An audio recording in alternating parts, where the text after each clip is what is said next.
Welcome everyone to this French Christmas series. We will talk about Christmas miracles, Christmas tales, Christmas traditions from around the world, New Year's Eve traditions, uh, facts, fun facts, anything Christmas related, you name it, we'll talk about it.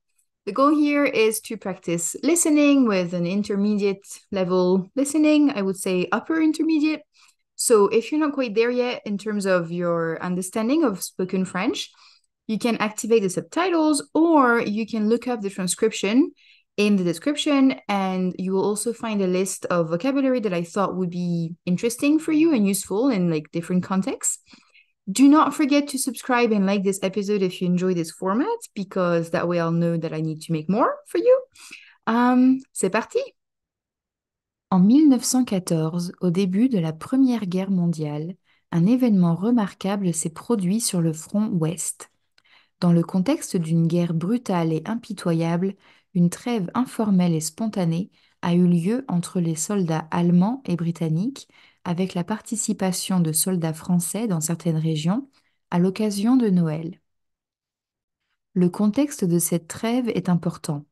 La guerre avait débuté en juillet 1914 et avait rapidement évolué en une guerre de tranchées avec des conditions de vie extrêmement difficiles.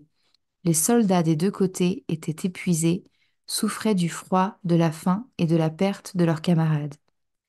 La trêve a commencé la veille de Noël, lorsque les soldats allemands ont décoré leurs tranchées avec des guirlandes et des bougies.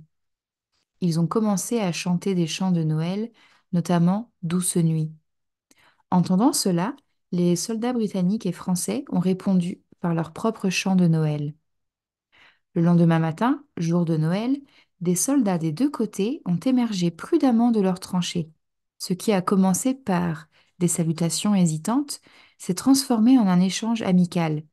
Les soldats ont partagé des cigarettes, du chocolat et même des photos de leur famille. Des matchs de football improvisés ont eu lieu entre les tranchées, créant des moments de camaraderie inattendus. Cette trêve n'était pas universelle et n'a pas eu lieu partout sur le front. Dans certains endroits, les combats ont continué. De plus, les commandements supérieurs des deux côtés ont désapprouvé cette fraternisation. Des mesures ont été prises pour éviter que de telles trêves ne se reproduisent à l'avenir. La trêve de Noël 1914 est entrée dans l'histoire comme un symbole poignant de l'humanité et de l'espoir au milieu de l'une des périodes les plus sombres de l'histoire moderne.